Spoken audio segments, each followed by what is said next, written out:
Hello students, today I will discuss about the imports and export. It's an introductory chapter and it will be continued with another chapters.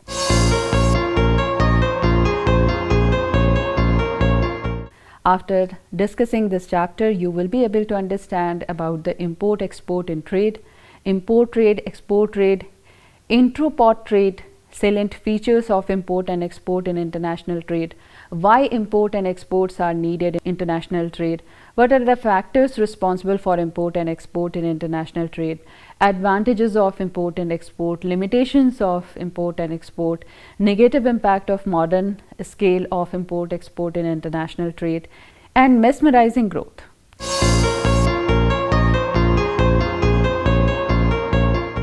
So let me start the discussion. Importing and exporting are two modes of foreign trade. Foreign trade in goods and services is presented separately for goods and services. These includes imports, exports and the balance of foreign trade.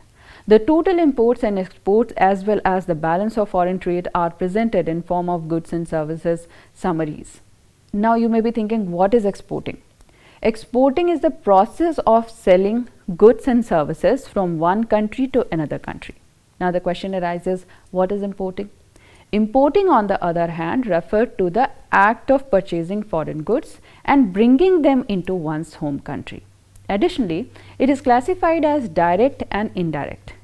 Each nation is endowed with a unique set of resources, assets and capabilities.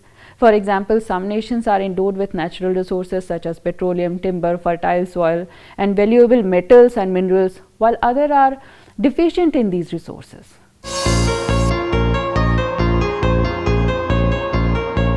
So now let me explain you the trade issues of import and export.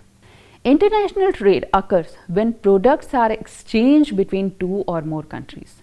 This trade is conducted in a variety of ways, including, for example, the first is it refers to the acquisition of goods from one country to another country. Countries import goods that they cannot produce themselves due to cost constraints or physical constraint, or even goods that are not produced in sufficient quantities to meet their requirements.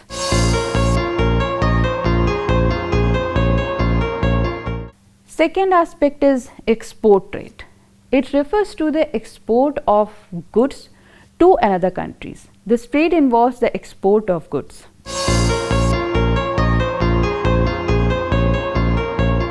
The third component is Entrepot Trade. What is that? Entrepot trade occurs when goods are imported from one country and exported to another country. These goods are imported not for domestic consumption or sale, but for re-export to third country.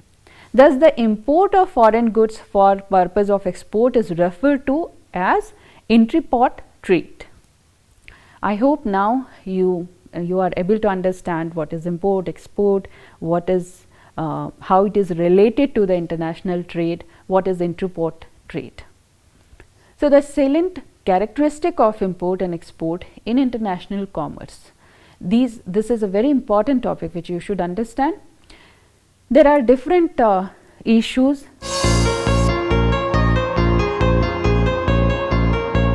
Separation of buyers and producers.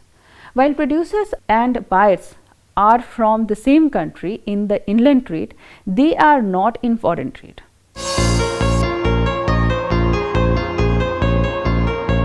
Foreign exchange. Foreign trade entails the exchange of foreign currencies when trading with other countries, various foreign currencies are involved.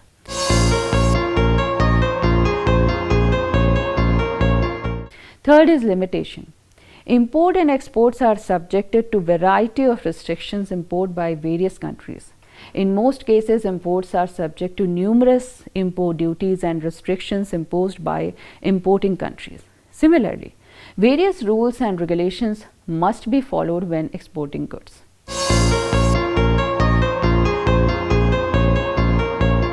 Fourth is the necessity of middleman. Foreign trade rules, regulations and procedures are so complicated that the middlemen are required. They provide their services to ensure the smooth operation of commerce.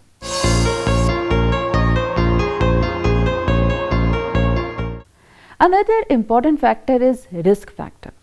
Foreign trade entails significantly greater risk as goods are transported over long distance and even across oceans also.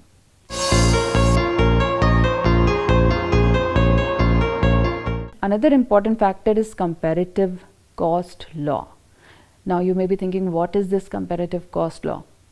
See, a country will specialize in manufacturing the goods for which it has cost advantage.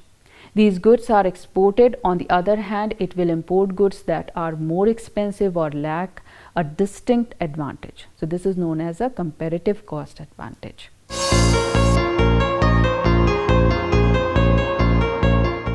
Another important factor is control by the government. Every country's government is in charge of foreign trade. It authorizes import and export and may have an impact on the countries with which trade will be conducted. So these were the issues or factors which is very important from the point of view of import and export in any country or between country or among countries. Now another important question is, why are import and export necessary in international commerce? Economic life has become more complex and diverse in today's world. No country can claim to be self-sufficient if it lives in isolation. Even countries with radically divergent ideologies, cultures and political, social and economic structures engage in trade. Thus, the United States of America's trade relations with Soviet Union and China's trade relations with Japan are examples of what I am telling. International trade's objective is to increase production and to improve people's standard of living. International trade enables citizens of one country to consume and enjoy goods manufactured in another country.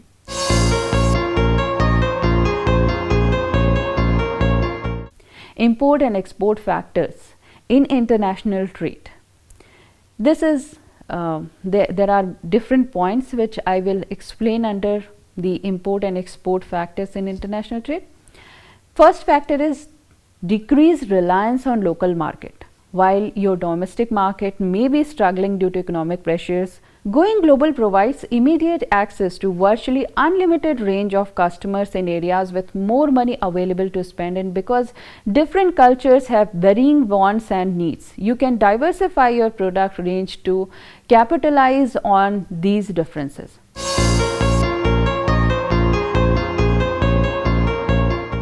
Second is increased likelihood of success. Unless your pricing is incorrect, the more product you sell, the more profit you make. And international trade is an obvious way to boost sale. For example, UK Trade and Investment asserts that business that exports are 12% more likely to survive and thrive than that do not.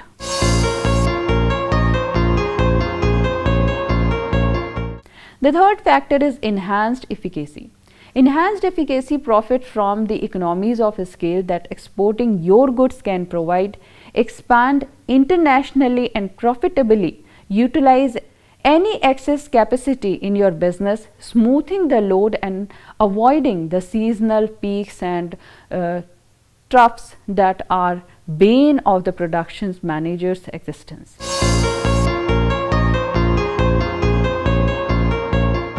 Fourth important factor is increased efficiency. According to UK Trade and Investment statistics, businesses engaged in international trade can increase their productivity by 34%. That's over a third more without increasing the plant.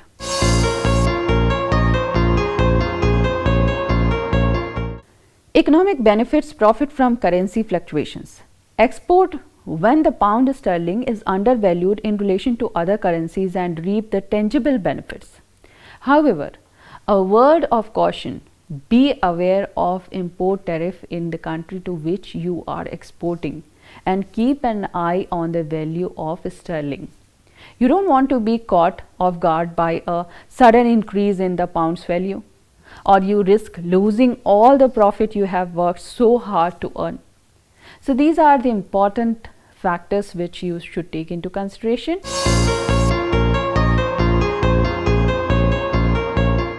Another important aspect is economic advantage.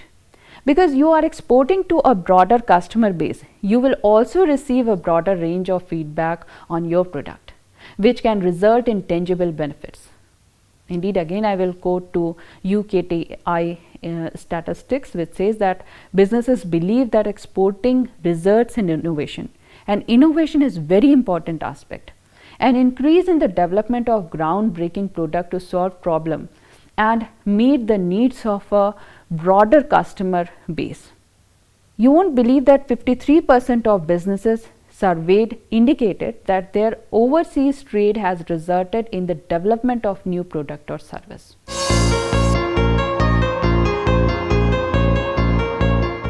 Let me discuss about innovation also. The holy grail of any business and something that has been sorely lacking in our manufacturing industries for a long time. Increased international trade equals increased growth opportunities for your business and our economy as a whole. The world's natural resources are not evenly distributed among its nations.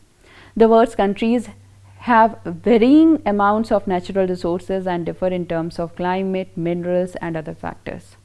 Certain countries such as Cuba can produce more sugar, while others such as Egypt can produce more cotton, while still others such as Argentina can produce more wheat. However, each of these countries requires sugar, cotton, and wheat. As a result, they must rely on one another to exchange their surpluses for goods that are in short supply in their adjacent countries or other countries, necessitating the need for international trade.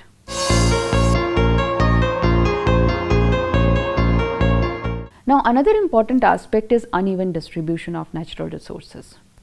Due to the uneven or unequal distribution of natural resources, some countries are better positioned to produce certain goods economically compared to other countries.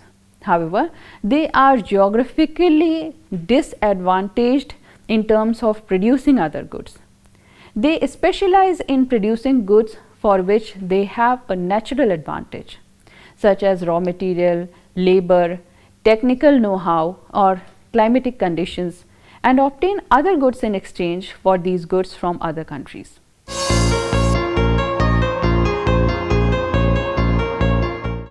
Another important factor which is related to international trade is economic growth rate disparity. There are numerous differences between countries' economic growth rates.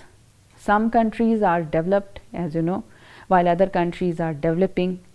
These underdeveloped and developing countries rely on developed countries for financial assistance, which ultimately promotes international trade.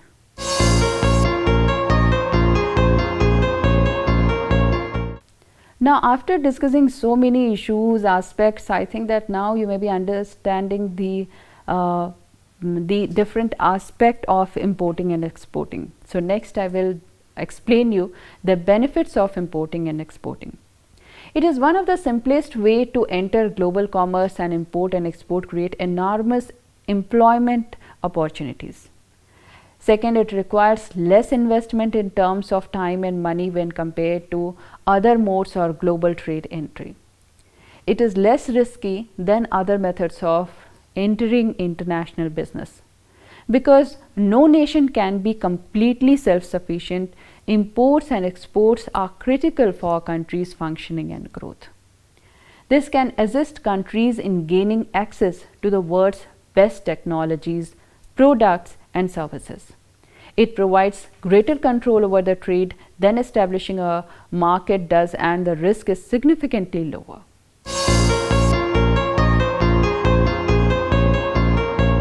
Let me explain you what are the restrictions related to international export and import. It includes additional packaging, transportation, and protection of insurance cost that contribute to items' total cost. Exporting is impossible if the foreign country prohibits imports. Domestic organizations that are closer to the client may be able to serve them better than firms located outside the countries or clients' countries of origin. Another important aspect is merchandise is subject to quality standards.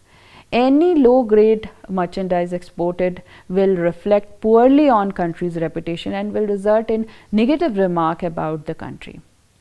Obtaining license and documentation for international commerce is very time consuming and frustrating process. Without caution, you risk losing control your domestic market and existing customers.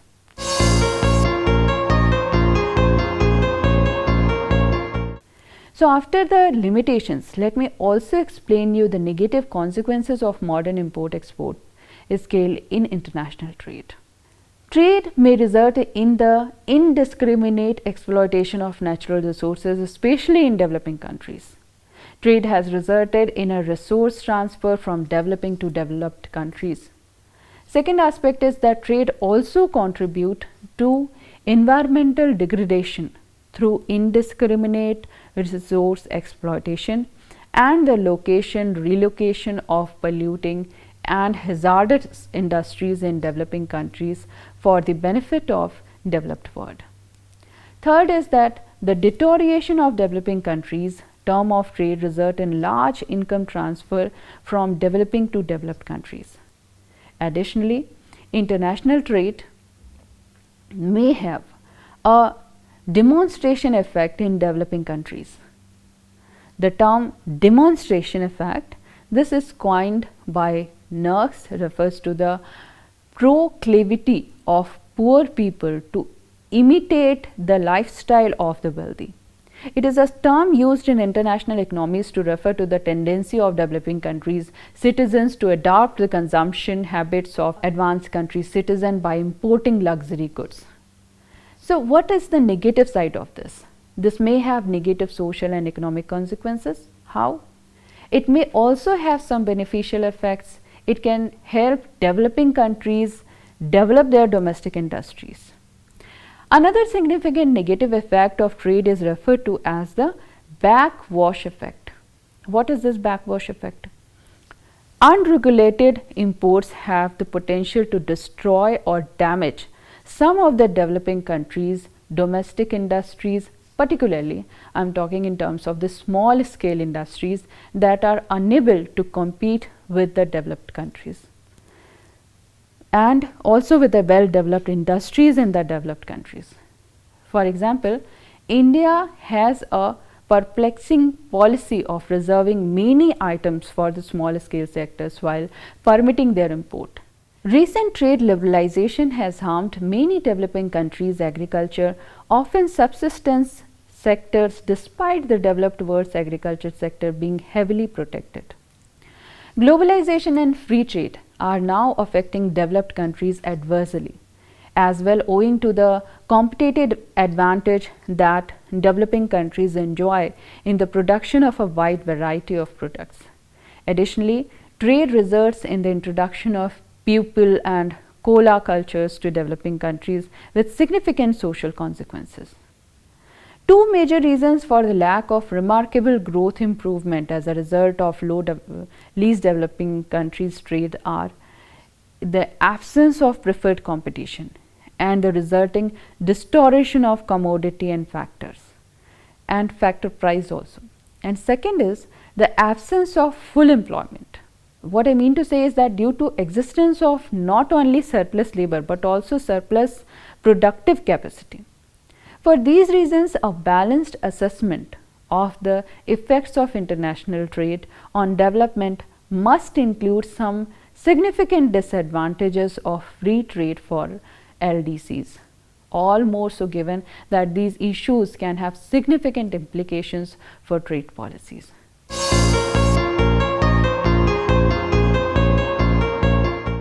Now I will explain you externalities.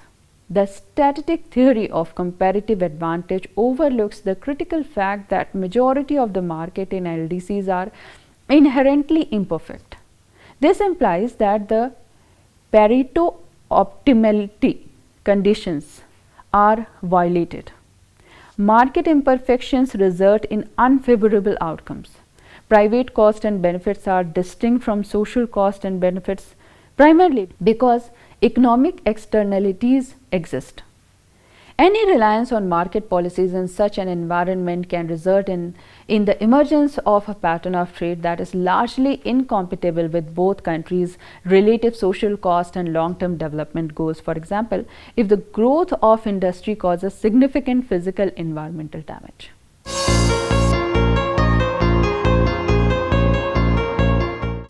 Now, another important factor is trade's differential effects. More broadly, the overall effect of increased export on the growth and development of the entire economy is likely to vary by commodity. The reason is self-evident. In a more dynamic context, the economy-wide production connections vary by commodity or sector.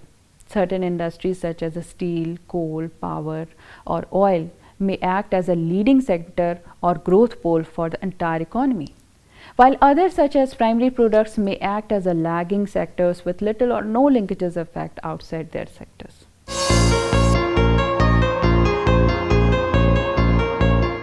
Now let me explain you return to scale variations. What are these return to scale variations?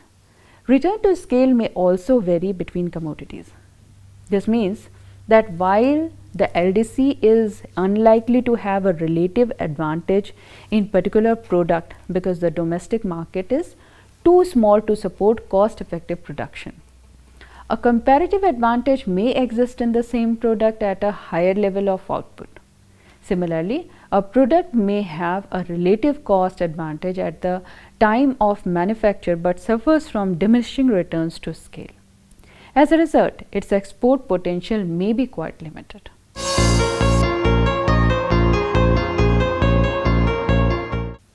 Now, another important aspect is market imperfection in government policy. This is very important. Market imperfections and restrictive and at times unrealistic domestic economy policies are likely to influence the domestic supply and demand conditions that underpin both current and future comparative advantage.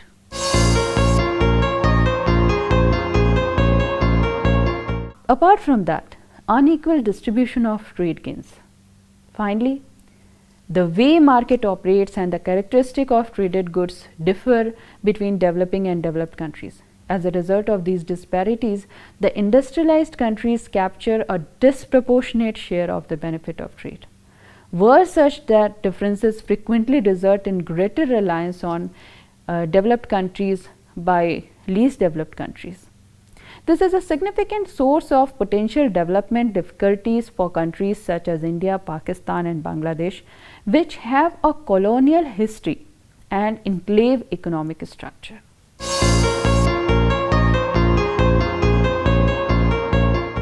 Another important aspect is improving growth.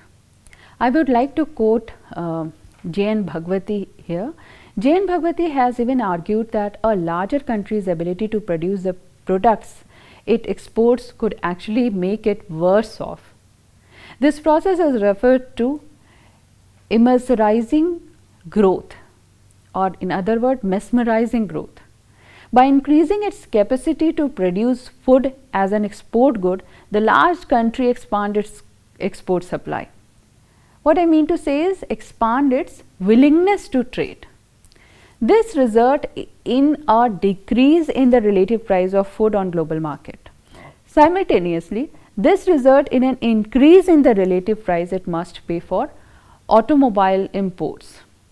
The decline in the country's term of trade is so severe that it outweighs the benefits of increased export capacity. In short, expansion of a country's willingness to trade can result in a significant decline in the country's term of trade, leaving the countries worse off.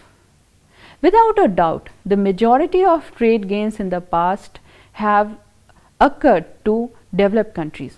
However, this does not mean that commerce is inherently harmful. In some instances, balanced trade may have harmed economic development. However, in the majority of cases, it can be expected to contribute significantly to development processes.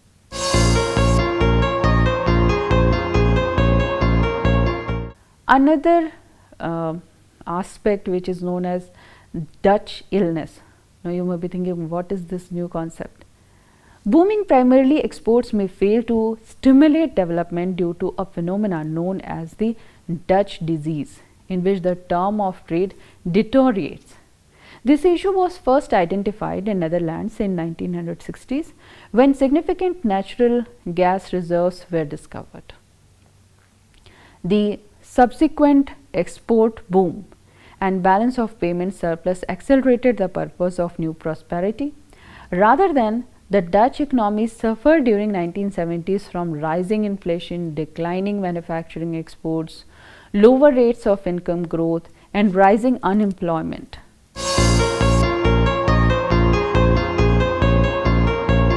So, after assessing various facets of import and export, now we can conclude that the process of trade is extremely complicated, and that in order to comprehend the subject of import and export as well as international trade, we must concentrate on various facets of trade and all stakeholders involved in that.